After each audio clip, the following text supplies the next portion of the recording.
بسم اللہ الرحمن الرحیم۔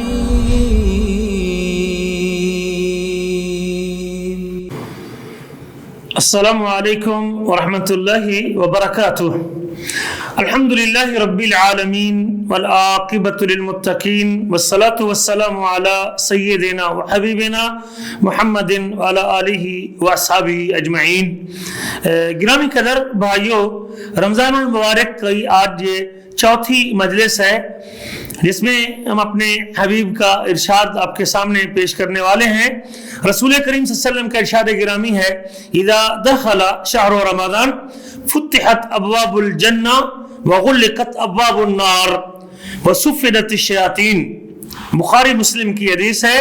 پیارے نبی فرماتے ہیں جب رمضان کا مہینہ آتا ہے تو جنت کے دروازے کھول دیے جاتے ہیں اور جہنم کے دروازے بند کر دیے جاتے ہیں اور شیطانوں کو جکڑ دیا جاتا ہے، باندھ دیا جاتا ہے۔ صحیح مسلم میں ایک حدیث کے الفاظ ہیں، فتحت ابواب الرحمہ، رحمت کے دروازے کھول دیے جاتے ہیں۔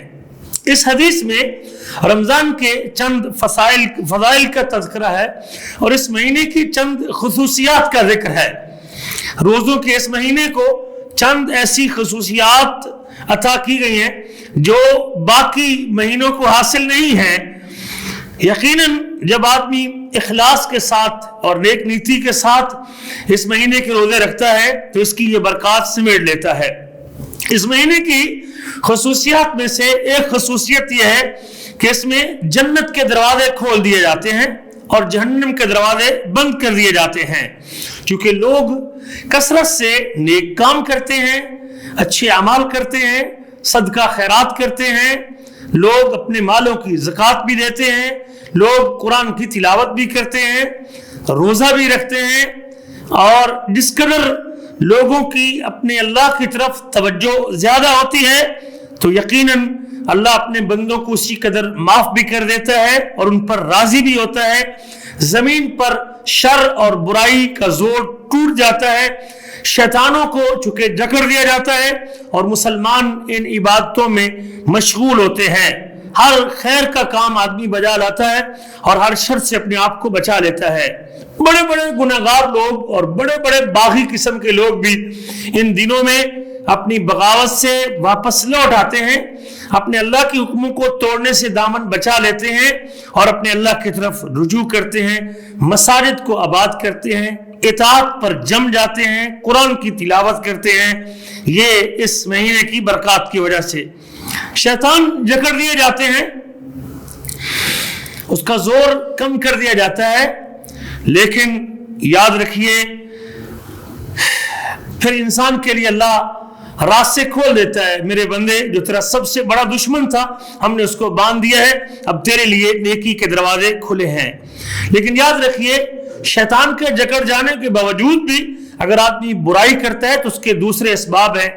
نفس امارہ، جو انسان کا اپنا نفس، یہ بھی انسان کا دشمن ہے۔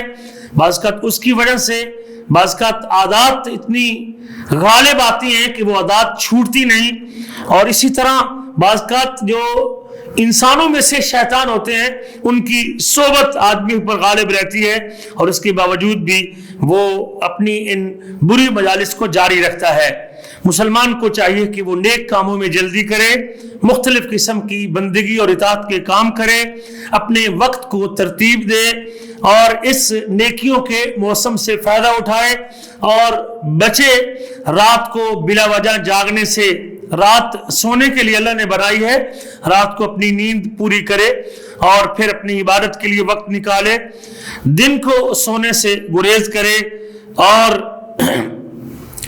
لہو اور لعب کے اوپر اپنا وقت ضائع نہ کرے اور اپنا وقت برباد نہ کرے، گندی بیکار مجلسوں کو آباد نہ کرے، فرضی نماز سے پیچھے نہ رہے اور فرائض کی پابندی کرے اور قرآن کی تلاوت کرے۔ اللہ ہمیں خواب غفلت سے بیدار کر دے اور اللہ ہمیں ان مبارک گھڑیوں سے فائدہ اٹھانے کی توفیق نصیب فرما دے۔